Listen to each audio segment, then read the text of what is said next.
আসসালামু আলাইকুম। সবাই কেমন আছেন? আমি আলহামদুলিল্লাহ ভালো আছি। আজকে এখন বাজে হচ্ছে ৮টা। সকাল, সকাল আমি ক্যামেরা অন করতে পারি নাই। কারণ হচ্ছে উঠে দেখি আমার ফোনে চার্জ নাই। তো পাওয়ার ব্যাংক দিয়ে ওইদিন যে পাওয়ার ব্যাংকটা কিনলাম, ওটা দিয়ে চার্জ দিয়ে তারপরও দেখি ভিডিও করা যাচ্ছে না, একবারেই চার্জ কম। বিসমিল্লাহ। তারপর একটু চার্জ দিয়ে ক্যামেরা অন করছি। লবণ শেষ হয়ে গেছিল আমার, লবণ ঢাললাম।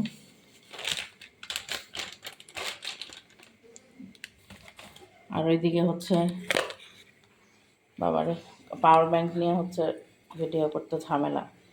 আর এদিকে ভাত বসাইছি। এই মাছ রান্না হবে আজকে। এটাকে আমরা গুলশা মাছ বলি, ময়মনসিং, যারা ময়মনসিংহের ভাষায় গুলশা মাছ বলি, অন্য কারা কী নামে ডাকেন জানি না।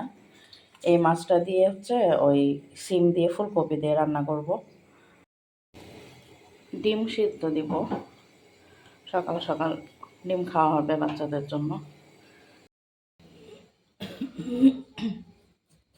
এই লাউটা হচ্ছে আনা হয়েছিল বাজার থেকে। তো চিন্তা করতেছিলাম যে কিসের সাথে রান্না করবো, লাউ কি দিয়ে রান্না করব। আবার অনেক দিন হয়ে গেলে লাউ ফ্রিজে রাখলে শক্ত হয়ে যায়, সেদ্ধ হতে চায় না।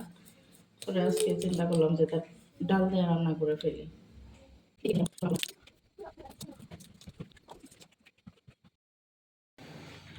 এখানে হচ্ছে আমি লাউ দিয়ে সবজিটা রান্না করব।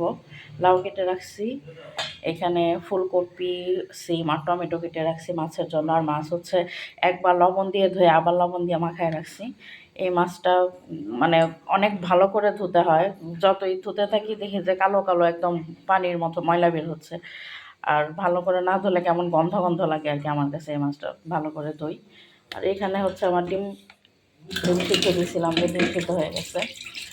দেখি ডিম ছিলে নাস্তা দিব ওদেরকে। এই চুলায় ডাল বসাইছি সবজি রান্না করার জন্য। আর এখানে হচ্ছে কড়াইয়ে তেল দিছি, মাছ রান্না করব। এখানে হচ্ছে মাছের সব কিছু রেডি করে রাখছি। সকাল সকাল এত তাড়াহুড়া থাকে আমার, একদম ঝটপট করে তাও চেষ্টা করি অল্প অল্প দেখানোর জন্য। মশলা কষানো হয়েছে, এখন আমি কষানো মশলার মধ্যে মাছ দিয়ে দেব।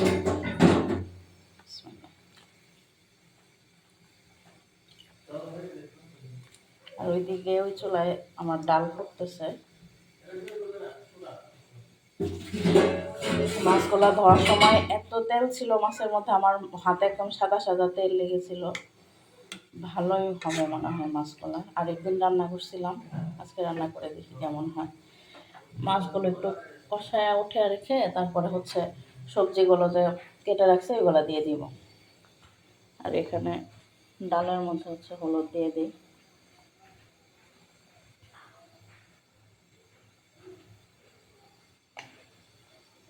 মাছ অনেক বাড়তি। এটা হচ্ছে আমার তরকারির ফাইনাল লুক। পরে আর ভিডিও করতে পারি নাই। আর নামানোর আগে হচ্ছে ধনিয়া পাতা দিছিলাম। তো হ্যাঁ, তরকারি কেমন হয়েছে দেখতে আপুরা অবশ্যই কমেন্টস করে জানাবেন।